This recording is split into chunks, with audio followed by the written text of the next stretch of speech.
Hi, Jinna is here. I believe you all watched Branson's video about leading up. This video is to share an example of the leading up leadership skills. So I'll share my personal story that how I practiced my leadership towards people above me to bring actual and real changes. So I served the youth group at the same church for 6 years, one of Korean immigrant mega church. There was 4 different youth group, and my youth group that I served was the smallest youth group and a little different than other 3 youth group, which is they speak in Korean, not English. And they're so disconnected from the rest of church and adult, and then many adults didn't even know if we existed in the church. So as I discerned, I all got excited that I feel like I found my call. I found something that I could fix, I could change. And then at the same time, we had a new senior pastor, and in one of staff meeting, he said, "My door is always open. So if you guys any concern, question, idea, come. I love to talk." And I believed it, and I actually did. So I knocked his door, and I went to share my idea, my concern about this building a better relationship and stuff like that. And I actually did several times. But later on, I realized that that was not a wise or good move. Because first of all, I completely ignored the structure the church had. So in the church, there's senior pastor and then associate pastors. And then the education department, the head of education department, there was an education pastor. And then I was one of youth pastor right here. And then buying just knocking and then talk to the senior pastor, everybody feels like I'm bypassing everybody to talk to CEO, right? So that kind of communicate, and they cause a lot of misunderstanding to my supervisor. He feels like I didn't like him. I didn't want to talk to him. I really don't care about him. That was not my intention, but that was kind of, that's how he really misunderstood by my wrong action. And oftentimes I heard that a lot of my American friends said, "Oh, in our church, we're friends, we're like a family, we don't have a hierarchy, so we don't need to really care about that." But believe me, every single organization and community and church, they have a work structure, the way of their working and way of communication.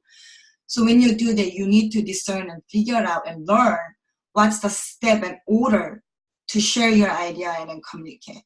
And then secondly, I didn't really know about this senior pastor at all because he was new. I didn't build up a better relationship before I jumped into share the idea and issue. Later on, it turned out his leadership had been shaped by a large organization which runs by a hierarchical reporting system. So when he saw me in the structure in the youth group, he's here. When he saw me, he was a little embarrassed, right, and surprised. And also, one of his communication style is really undirected. This is not. I'm not trying to say about undirected, directed, which one is better or worse. I'm just saying I'm really directed person. I could say what I want. I could express my feeling freely. But then this person, the senior pastor, his style is different. He's much more passive-aggressive style. He will never tell me what to do, what he wants.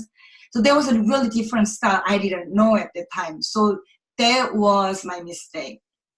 So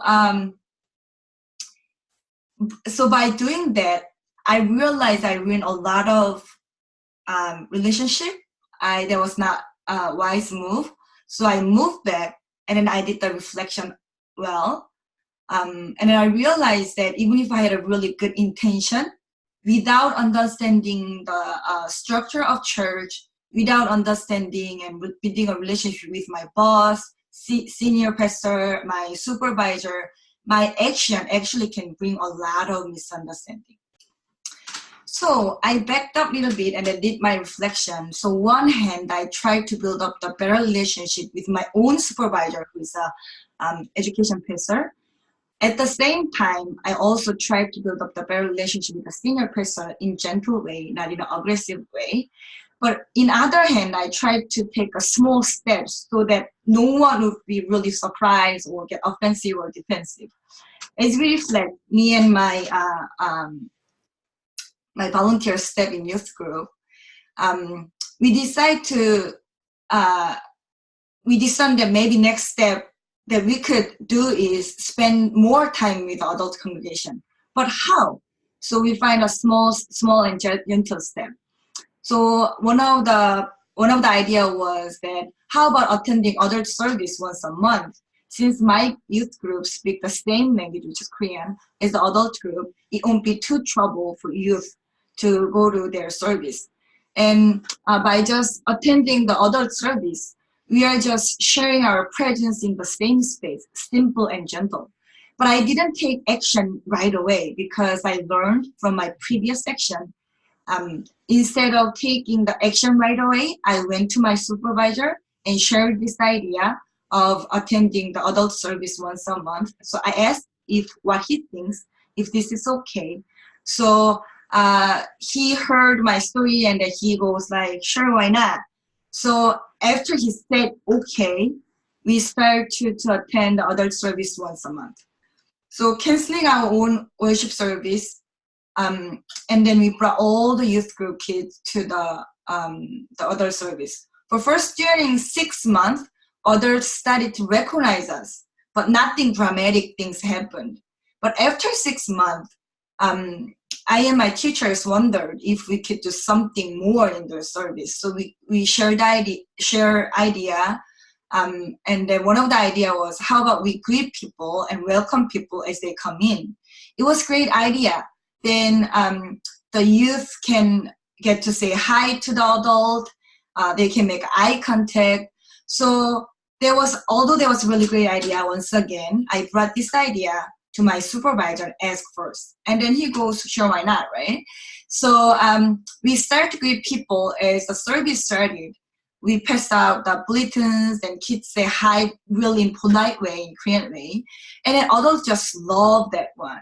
One Sunday, one of old ladies approached to one of my kids and gave $20 bills and saying, thank you guys for greeting us. Take this and then buy some ice cream after the service. And then the kid like brought this $20 and he yelled at me like, Pastor, I got $20, you know. But at that time, my teachers, my kids all know that was not just money. There was kind of love we received from the lady. So that kind of little story happened here and there. And after 6 months later, we involved the service more. We did offering. We also started to involve the praise. So this is the picture. This is the picture that we actually do the greeting. And then this is the picture of when we involved the offering during the adult service. And then this is the picture of when my kids did the praise team together. This is the praise team leaders, and you see all the adult choirs there.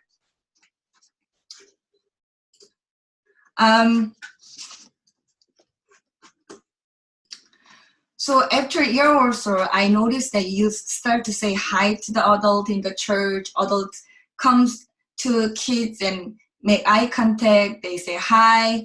And even when the adult congregation had some special event, the elders and senior pastor will call me and ask me first if our youth group can join them. I still remember the one Sunday our youth group went to a park. That month we had a worship service at the park instead of attending the adult service. And in that afternoon, I got several phone calls from the elders and deacons and adult members and saying, where were you? You know, those kind of communication kind of indicate to me that we became a part of the family. Before I finish my video, let me remind a couple of things so that you could remember for your reflection and your own ministry. First of all, change takes time. So even if you try to do something, even if you couldn't see anything, you don't need to get discouraged because nothing happened, but it's still changing. Because changes never start from big steps. it always starts from small step. It doesn't matter whether you're a senior pastor or CEO, or you're associate or youth pastor like me. Every real changes always start from small steps. And second thing, I just want to ask this question for myself over and over time, because this is a really good reminder for myself. Who is the primary agent? Who is the primary agent for the changes you want to make? Is it you or God? If God is the primary agent, then our job is to discern the next step. Probably next step is a small step. It's not making the entire plan to change everything. So I always need to remember by myself that who is the primary agent. And yes, even if you are youth pastor or children's pastor or associate pastor, even if you're not the senior pastor or CEO, you can still practice your leadership from the margin, and it works. Thank you for listening. And then if you have any question or any comment to share your story, please feel free to email me. Thank you.